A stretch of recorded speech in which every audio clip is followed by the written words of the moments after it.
A shorter version is then done every quarter, and they would also fill out the full one upon medical discharge, or if there is a significant change in the patient's medical status, they would reassess it. Between those periods of time? Yes.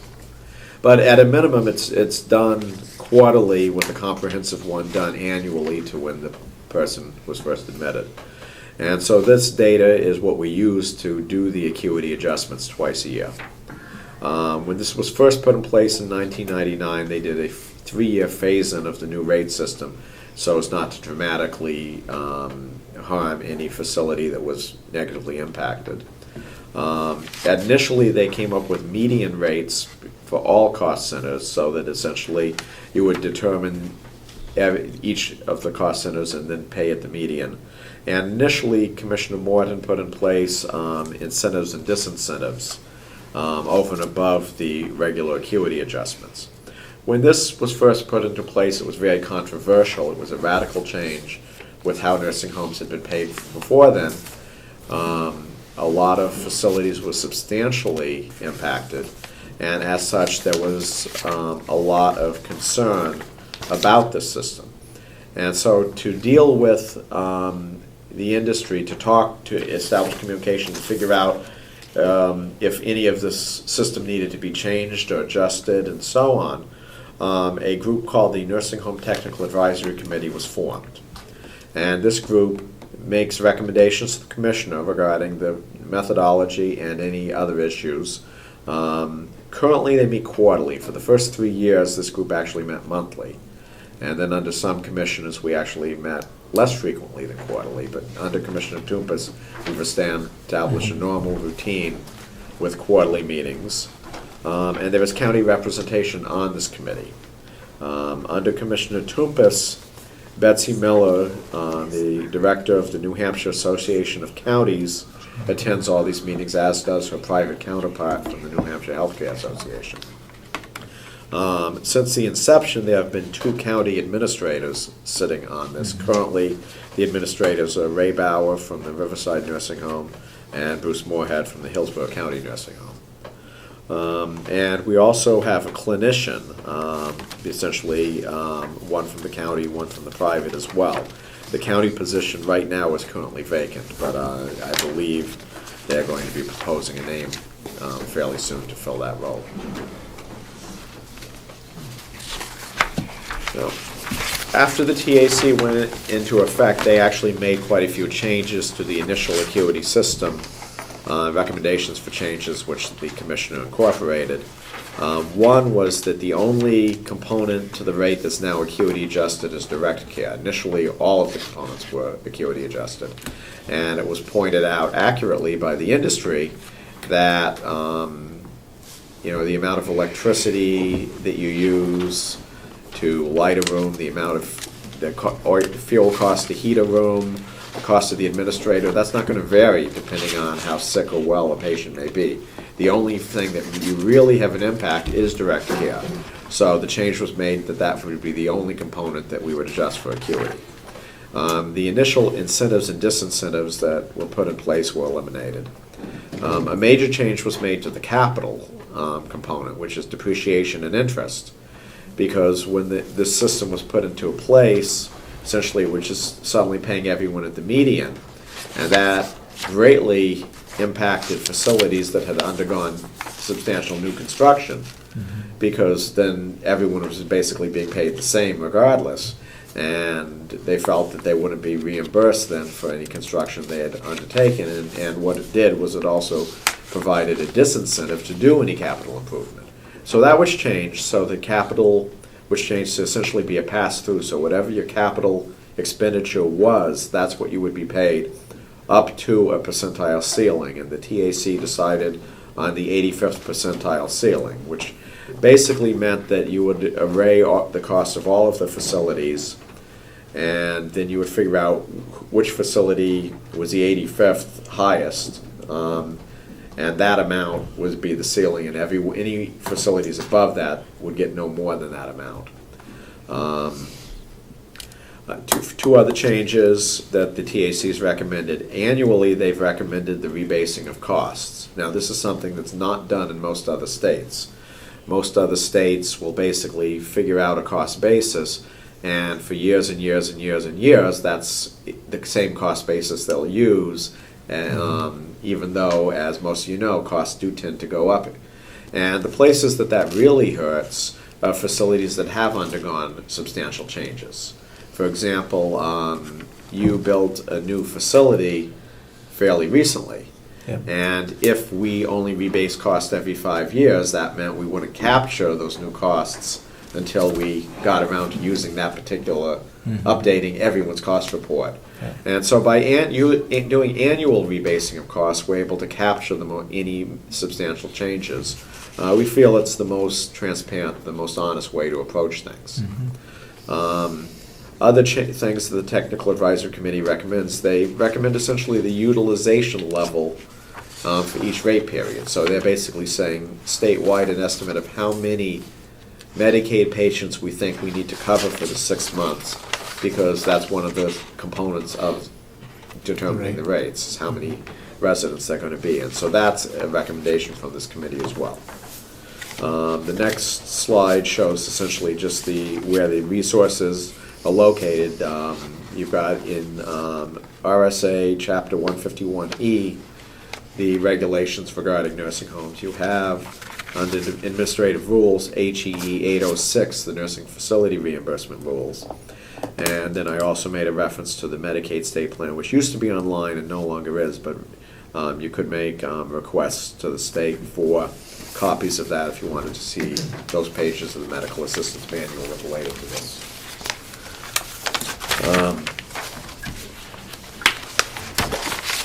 I will say that as far as the state plan is concerned, it almost identically mirrors the administrative rule. So if you have the administrative rule, you essentially have the same thing.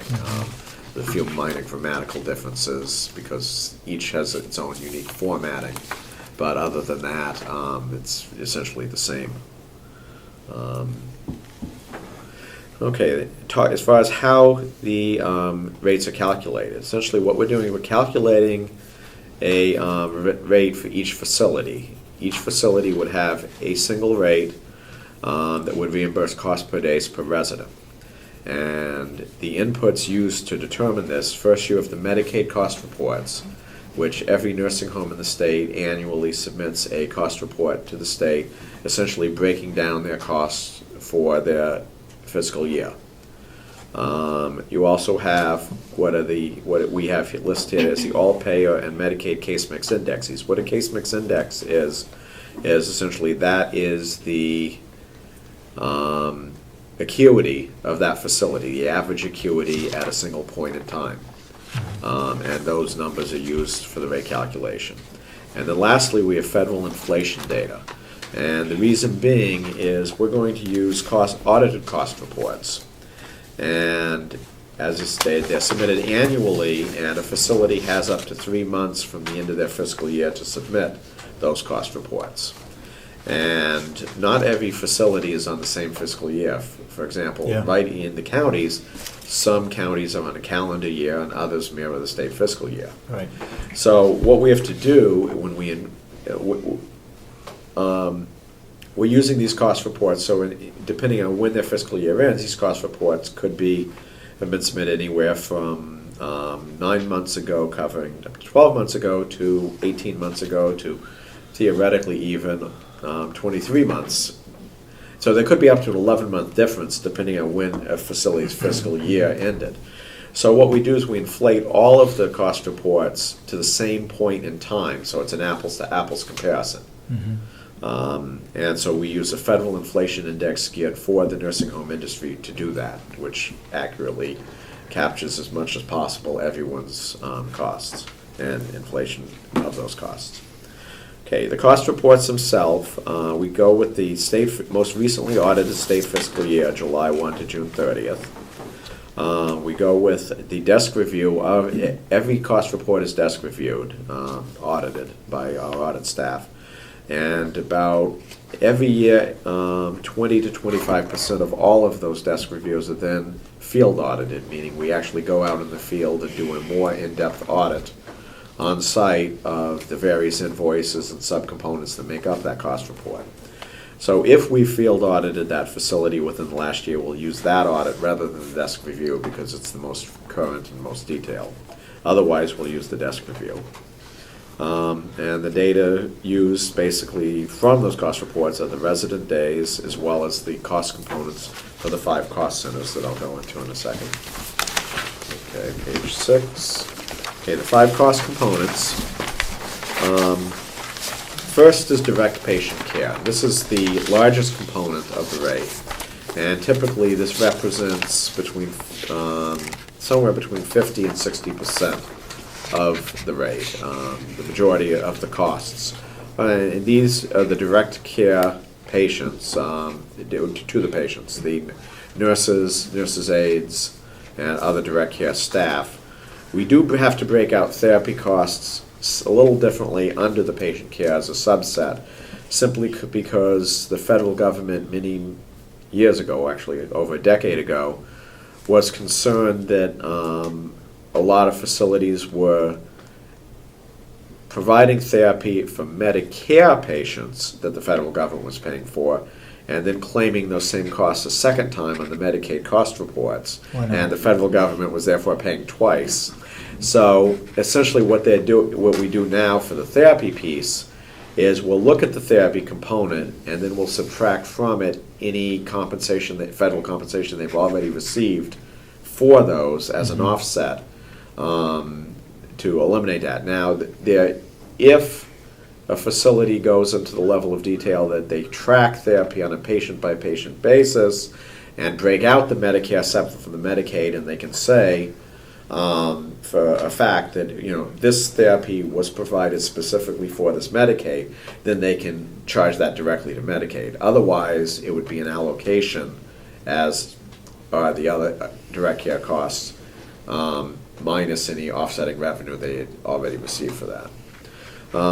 The other cost centers are the administrative cost center, which is fairly self-explanatory, the administration of the building and business functions to support it.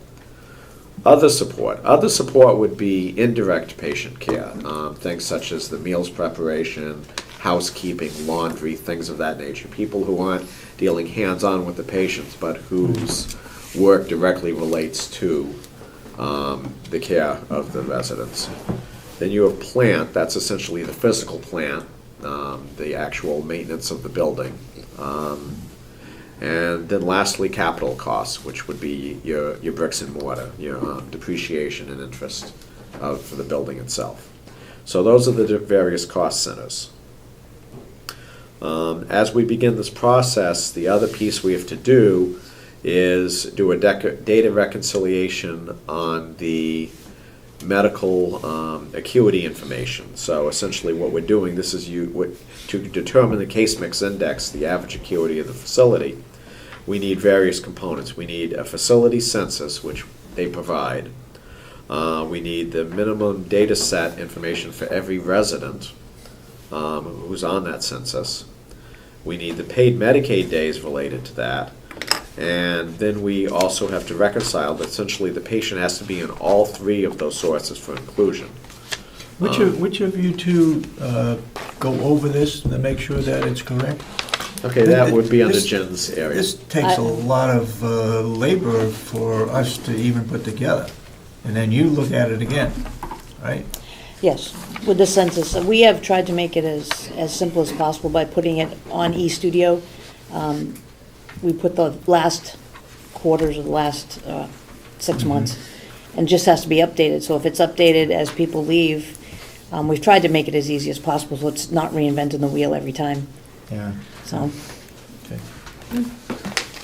And for the census, we use a picture date of August 31st for the January rates and the end of February, 28th or 29th of these years for the July rates. Yes. I was just going to add a comment as we move, as you had mentioned earlier. The acuity is a really important component because it really allows you to receive additional funds for those that are at the most acute or most severe cases. So even though there's a lot of work on our end in terms of reviewing the data, the more accurate your data, the more beneficial it's going to be for you as well. And I think that's what's really key is having, you know, the nursing facilities making sure that their data is accurate, that it's timely as residents change, you know, to keep that current, because that's really, I mean, it really benefits you the most and able to do that. So hopefully our job is more of a check and balance, and, you know, you have your, you know, the internal staff is the ones that are paying as close attention as possible, because that really is a direct component of your rate reimbursement. Yeah, and in order to keep that as accurate as possible, essentially, we allow for what's called a correction period. Once we calculate what the case mix index is, we give an opportunity for each provider to review what we're going to be using for the rate calculation in advance of it being used.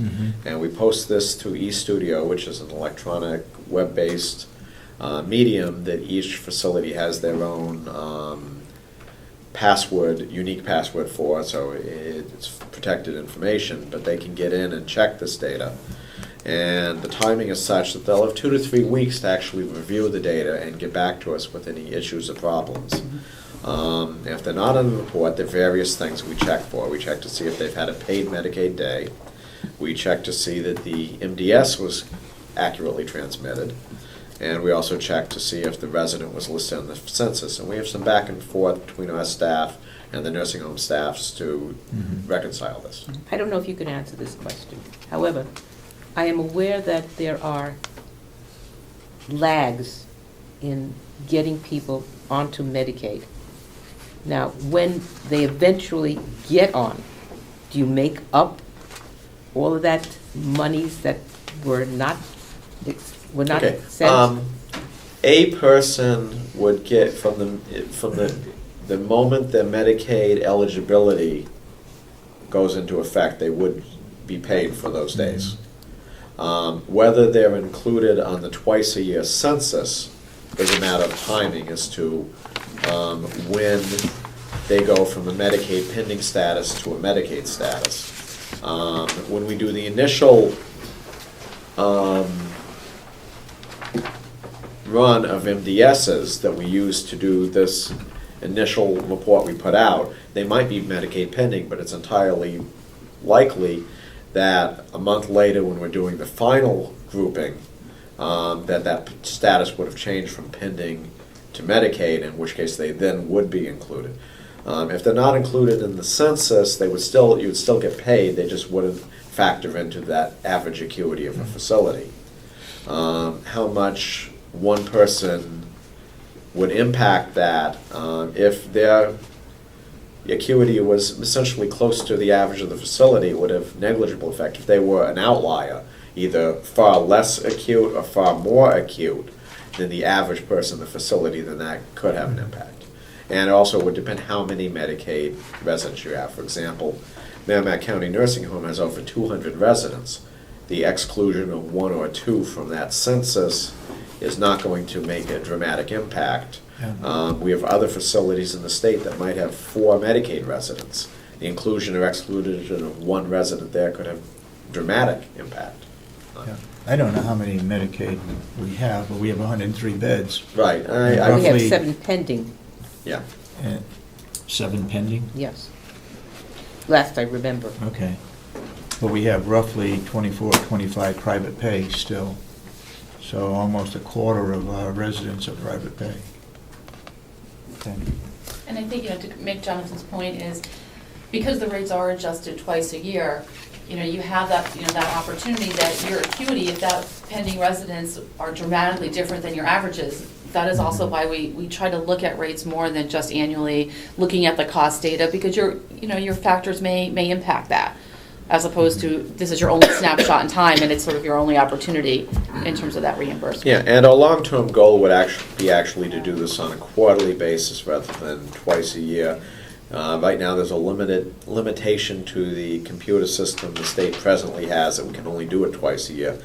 In the next year, we're migrating to a new system, and that will allow us to update more frequently. I won't recommend we make the change until we know for a fact that all the bugs have been worked out of the new system. But once we know that it's working smoothly, then we could see about changing the frequency. And that would tend to smooth things out even more so by doing it more frequent. As far as the specifics, I've got a chart here that I think will help to better illustrate exactly how the process works. I'll speak to this for the next few minutes.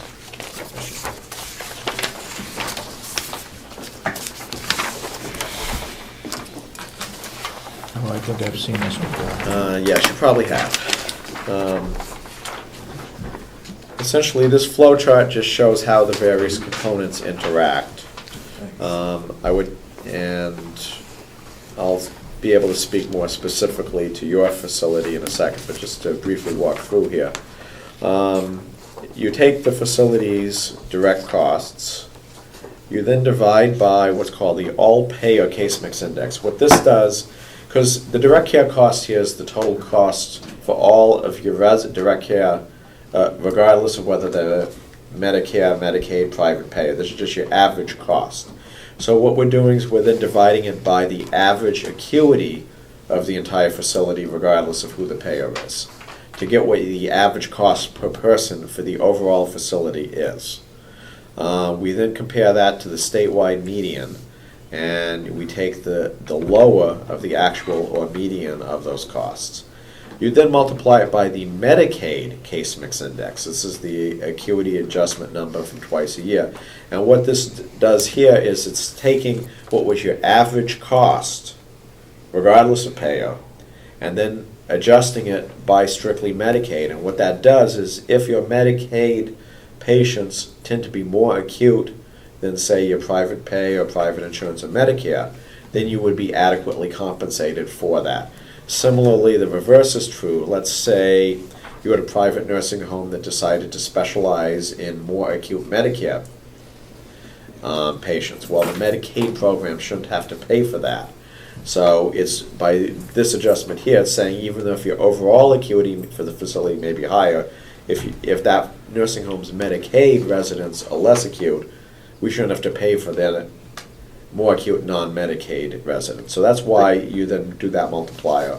And it's a fairness standard. And even if we had, in doing the comparison to the median, had capped it at the median, that would still be adjusted for a higher Medicaid acuity if that existed. But doesn't the Medicare portion only go for 100 days? Yes, but the issue is what is the Medicaid? The Medicaid program wants to pay for the Medicaid acuity of those residents, not non-Medicaid. I understand. So that direct care component of the rate is, if you drop down to the second row there, is one of the subcomponents. We then would take the other components, the inflated administrative statewide median, the inflated plant maintenance statewide median, and the inflated other support statewide median. So you take those next three components of the statewide median. Lastly, you would add to it the capital costs up to the 85th percentile, and those would be the five subcomponents which you would add together. That box then drops down to the bottom row, so you've got your rate, the addition of those five components. You then at a statewide level, what we would do is we'd multiply that by the Medicaid days for every facility, compare that estimate of what it would cost to pay those rates to the budget, and if the expenditure exceeds the budget, we apply what's called a budget neutrality factor. And on the next slide, I describe that as well.